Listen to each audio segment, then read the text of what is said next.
Hey friends, what's up? Ash here. Welcome back to Gents. Since it is time for my top 10 niche and indie fragrances of winter 2022/2023 list. So I did the designer list a while back, in November, I think, if memory serves me correctly. So we are fully into winter at this point. I mean, as I'm filming this, the change of the year is a couple weeks away. So these are some of the fragrances that I have been wearing this winter and some of the fragrances that I will continue to wear this winter, because I'm sure that nothing new is gonna come out before springtime. It's a wasteland as far as new releases goes. So guys, let's jump into it. Let's check out my niche and indie frags.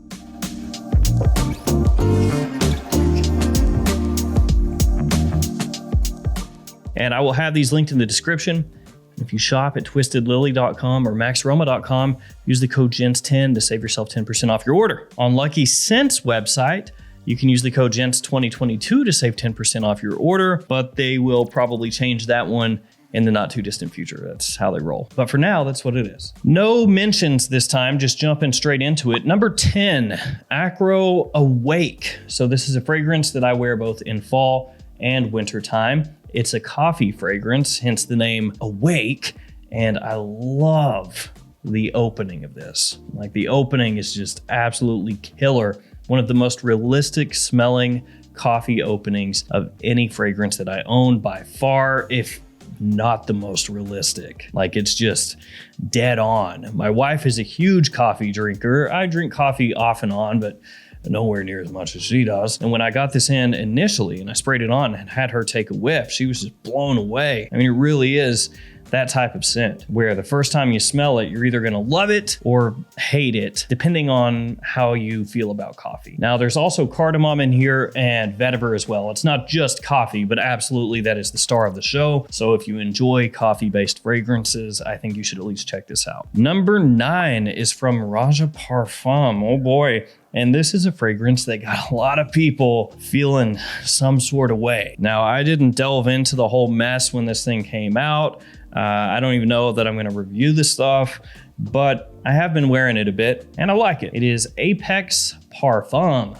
Ooh. So yeah, a lot of people up in arms with this one, unhappy about the cost, the type of scent that it is. I think maybe the marketing of the stuff as well, just a lot of different things. And I gotta say, I do think that the way that Apex is written out there, of course, it reminds me of Axe body spray, or if you're in Europe, I guess it would be Lynx, but it's giving off those vibes, isn't it? Yeah, a little bit. That's what I felt when the first one came out, and still feel that way about this one. So Apex Parfum, it has kind of a throwback feel to it.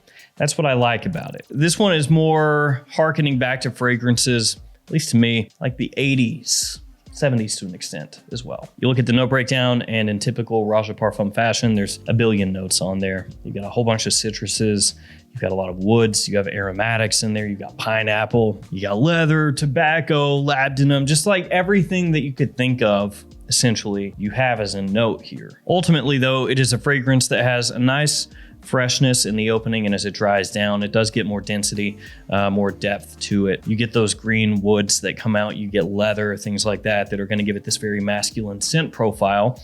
And it's not necessarily a fragrance that I would say is just for winter time, but it works darn well right now, I can tell you that much. Realistically, you could just about pull this stuff off year round. I think summer is probably the season that it's least suited to, but you can rock that about any time. Good versatility. Very classy though, gentlemanly, going to appeal more to middle-aged guys and older. Number 8, Carved Oud from Thameen. This is another one that I would wear in both fall and winter time, and it's a fragrance I like a lot. I've been trying to get a lot of wear out of this one. It's similar to Oud Wood from Tom Ford. So if you like that fragrance, you should like this one. They're done in a very, very similar way. So you have that oud in there, additional woods, got patchouli, some spice. It's got a nice warmth to it, a little hint of sweetness, not too much, very smooth and rich. An elegant kind of oud fragrance, not overwhelming, not dirty. Number 7, Musk Ravageur from Frederick Malle. Yeah, kind of a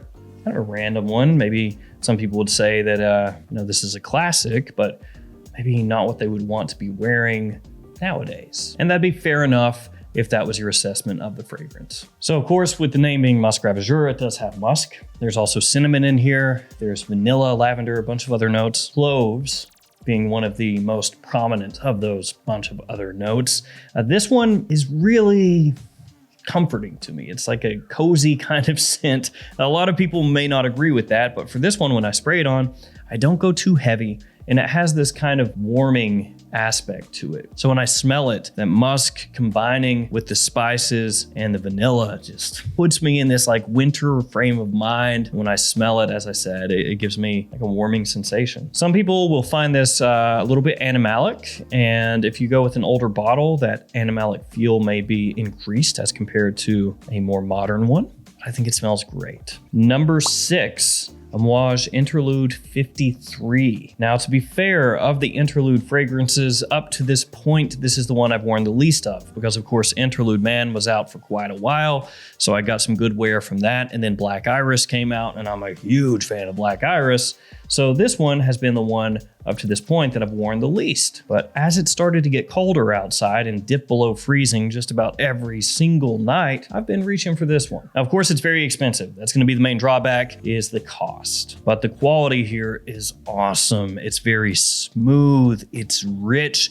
The opening, not as abrasive as the opening of the original Interlude, but it still has that Interlude character front and center. So you're going to get that smokiness, that incense. You're going to get that resinous warmth and sweetness underneath it all. Fantastic fragrance. Elegant, classy. Number 5 is from Maresque, and it is called Contessa. Now, the bottle on this is beautiful. I love the look of this. And this is one that kind of surprised me the first time that I smelled it. So I thought, man, that smells good, but it is feminine leaning. You know, I don't know that I could pull that off, but then it settles down and it just smells exquisite. Like, the stuff is great.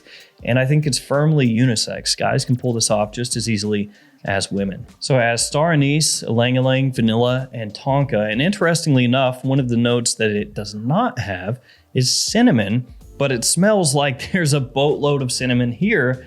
And the bottle has this red and gold coloration, so I feel like there's cinnamon here, even if it's not officially listed. And this stuff is a compliment puller as well. So there's a lot going for this. Love this fragrance. Really glad to pick that up this year. Number 4, kind of an old stalwart in my rankings for wintertime.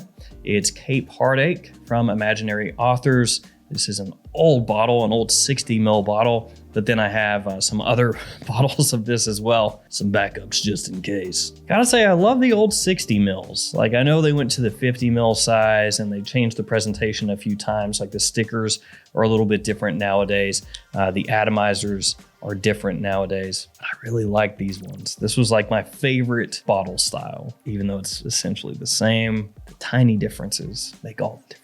So you got the notes on the back here: Douglas fir, pine resin, western hemlock, vanilla leaf, strawberry, old growth, and mountain fog. You do get that strawberry as well. Just this little sweetness, this fruity sweetness along the edges of the fragrance, but ultimately it's a scent that's going to make it smell as if you are deep into a coniferous forest. Great woody scent, perfect for the holidays. I love Cape Heartache. Number 3, the new Parfums de Marly, Halton. This one smells similar to Initio Oud for Greatness, but I do find this one to be more wearable for my own personal taste. Look at that. Matches my shirt really well.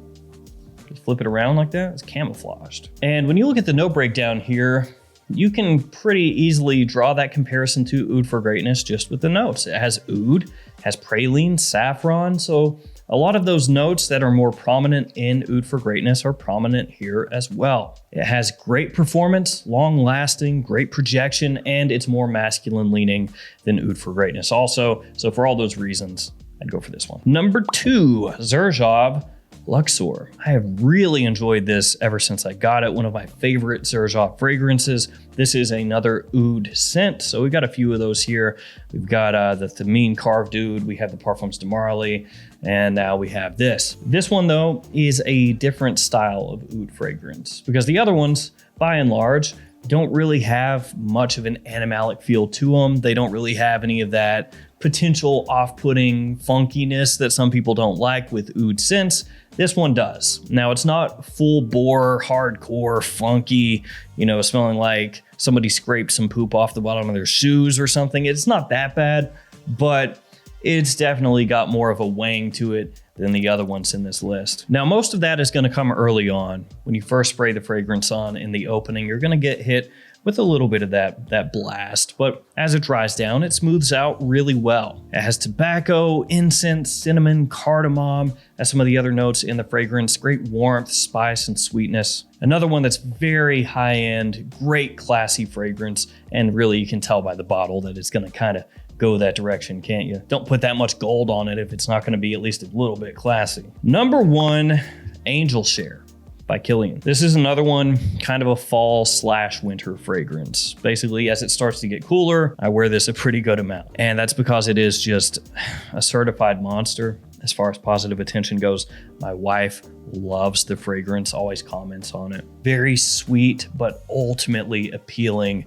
Just about everybody loves this stuff. And so it just becomes that type of fragrance that you just grab and go because you know it's gonna work and it's gonna work well. It's like a 10 out of 10 just about every time I spray the stuff on. Of course, one of the most hyped fragrances niche-wise since it came out, but for good reason. Angel Share just works. Cold weather, if you want positive attention, you want something that's gonna, get people to notice you, this stuff. So there we go, guys. Those are my top 10 niche fragrances for this winter. Thank you guys for hanging with me, and let me know in the comments below some of the niche and indie fragrances that you're wearing this winter as well. Stay safe out there. See you tomorrow with another fragrance video. See you later.